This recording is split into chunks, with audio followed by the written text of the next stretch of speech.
Thank you for joining us for today's presentation on internships. The Chamber started this partnership with Internships.com a few years ago, and it was a way for us to help our Chamber members find skilled employees in today's students at Gadsden State and JSU here locally, as well as across the state.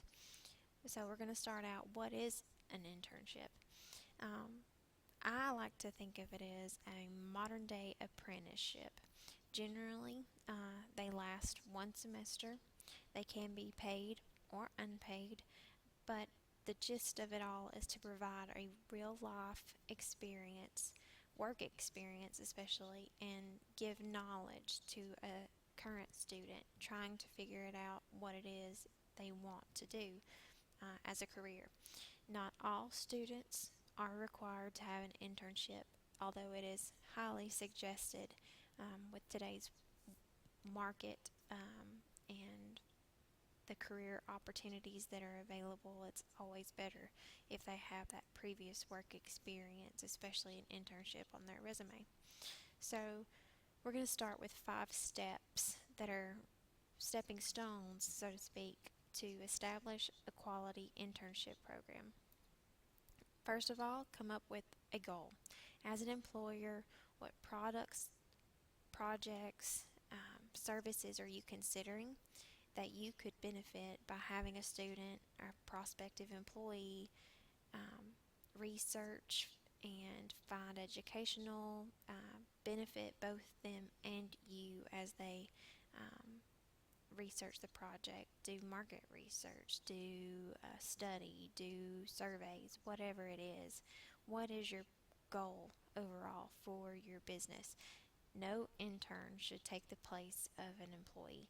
That's one thing that is very, very, very strongly suggested is if they're replacing employee, then hire them as an employee. They should be paid. But if you're not having them replace anyone, then it can be an apprenticeship for them, a career kind of training. The next step is to establish a supervisor and a plan. Pick someone on staff who has the training, who has the resources, who could indeed serve as a mentor for a student. Do you have budgeting for it? When you're planning, make sure that you have, if you are going to have them work as an employee, make sure you have the budget to cover your costs if you can pay them, and then come up with a set of goals. A workspace for them with a computer, a telephone, the resources that they're going to need to fulfill whatever job or responsibility you give them. And then come up with a job description as if it is an employee. If it's marketing, what kind of programs do they need to be specialized in? Do they need to have software knowledge? Do they need to know website coding? What is it that they need to know before they get to you? Then, recruitment. You're going to have to go to some of the universities, maybe a specific department, to find the students that you wish to hire as a future employee. Come up with an application process. Luckily for chamber members, we have Internships.com, so it makes the application process a lot easier, and we'll go over that in a minute. But come up with a time frame, like is it spring, is it summer, is it fall semester?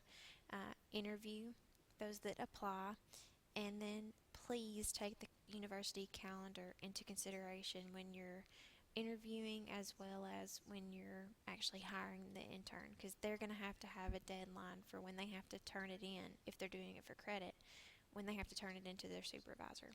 So Internships.com is an easy and free way for employers and students to connect, free for students to use to put their resume, free for employers to use to register and post opportunities for students. It's really easy. You create a login, and again, we'll go over that in a few minutes.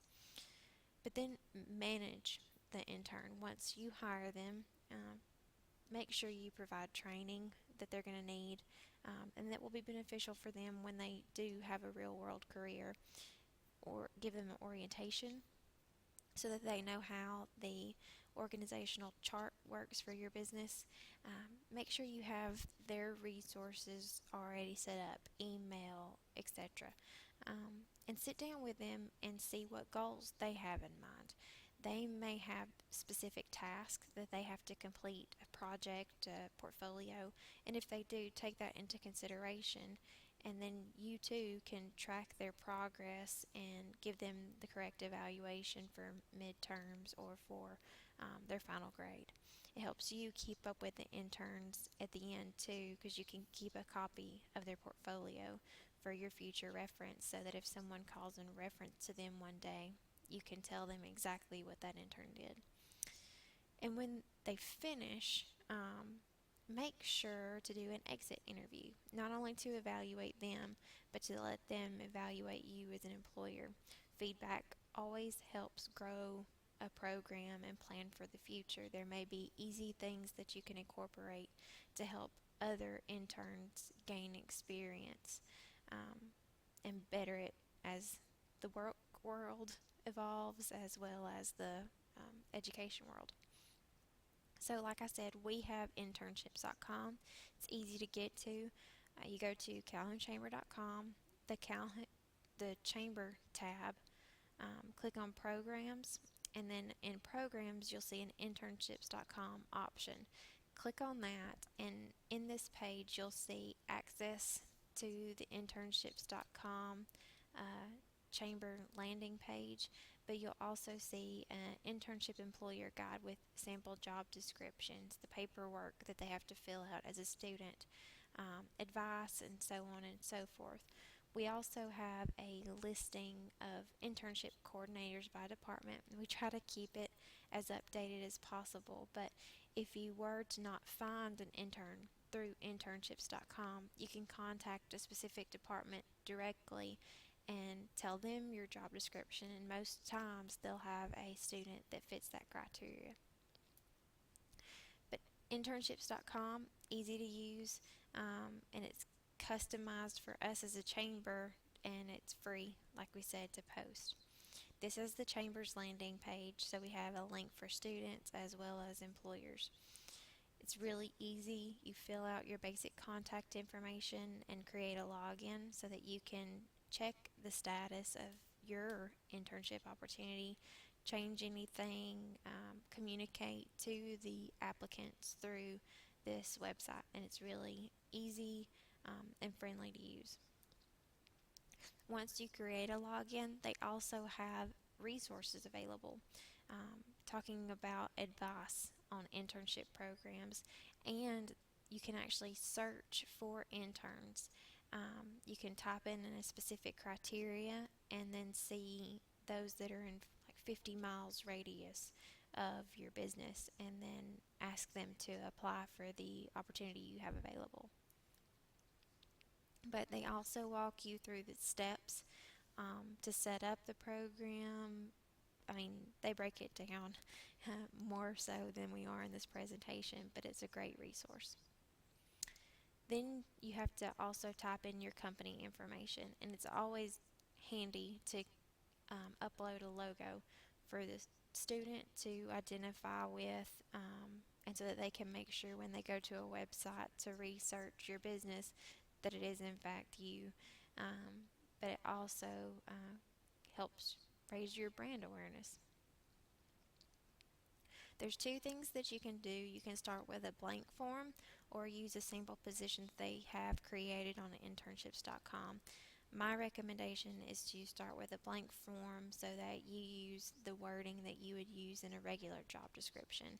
You can use your existing job descriptions as examples. This is the one that the chamber posted. We have a communications assistant position. We identified the requirements, the responsibilities, and you can add as much or as little information as you'd like. When you post an internship, you can tell it it's part-time, full-time, paid, unpaid, if college credit is required, the number of positions that you have available, as well as a start and an end date so that internships.com knows when to publish it. And then here it is, published. It lists us as an active employer, lets us put a description of our business. It's a really nice marketing tool for your business to recruit future employees. And then it's published, so you can view the internship, make changes through the manager internships, or again, like I said, search for interns. And then here are the positions that we had active back in 2012, but we keep them active year round because we never know when the students are going to be looking for the positions. There's other resources that are available. You can search, like I said, by keyword, by location, by radius, and you can also see what other employers in your area are offering internships so that you can ask them how the experience has been. And that's all. Like I said, please be sure to check out our internship employer guide. It's available online. We also have printed copies available at the chamber. And check out the internships.com employer resources too. For more information, you can contact Jacksonville State's Career Services as well as Gadsden State's.